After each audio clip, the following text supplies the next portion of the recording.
Finally, in the 15th round, Johnson made his move.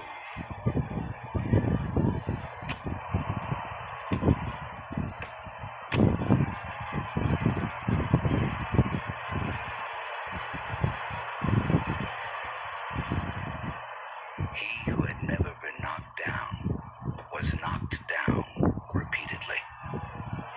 As he lay across the lower rope while the seconds were told off, a cry that had in it tears and abject broken pride went up. Don't let the nigger knock him out. Don't let the nigger knock him out.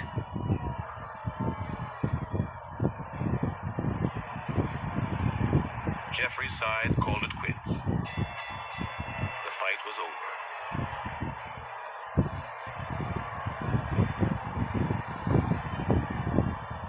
When white fans rushed into the ring, Johnson's cornermen formed a protective circle around him.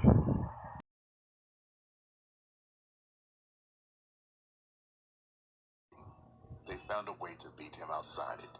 Johnson was put under federal indictment on the grounds that he transported white women across state lines for immoral purposes. A dubious charge. The Attorney General of America was first approached to use this against Jack Johnson.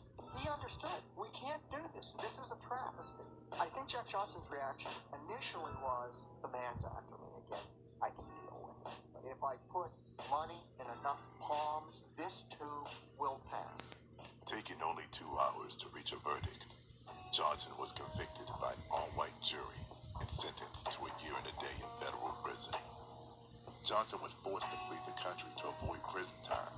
Over the next 5 years, while exiled from his home, he would fight only 5 times, his bank account drying up and his fighting skills beginning to erode. White America, still searching high and low for a white hope, found and sent out the Potawatomi giant, Jess Willard, to conquer Johnson. They met in Havana, Cuba in 1915.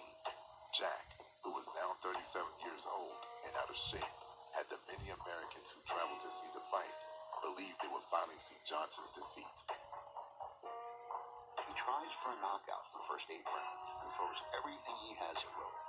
Willard's cut, Willard's red, Willard's beaten, and Willard doesn't move a step. He just takes everything. After the 8th round, Johnson's strength, stamina, which was always great, begins to seep out. The spring in Johnson's legs is gone. It is brutally hot. The sun is insidious. Willard keeps his distance with his great reach advantage. And towards the middle round, about the 15th, now becomes Willard pushing forward. Willard is watching closely, realizing that his chance to reverse the momentum of the fight may come shortly. Suddenly, Jess lashes out with a ponderous right. Johnson goes down. It's happened. The crowd roars in the cradle. The impossible had come true. The search for the great white hope was over.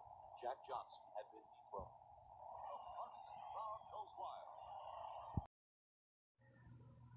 Jack Johnson did not care what people thought. He lived free and he was free.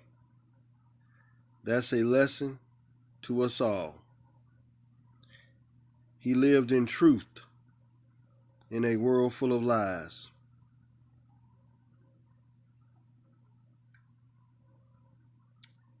A lot of times people use the laws the way they want to and not the way that it was intended to be used for.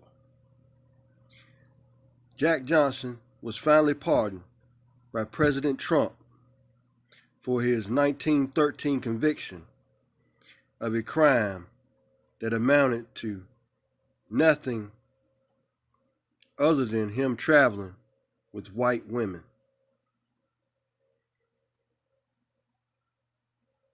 Look at all the many presidents before Trump. No one had the heart to pardon Jack Johnson, even though he was an innocent man. What a shame. This is starting from scratch. Stay tuned. More to come.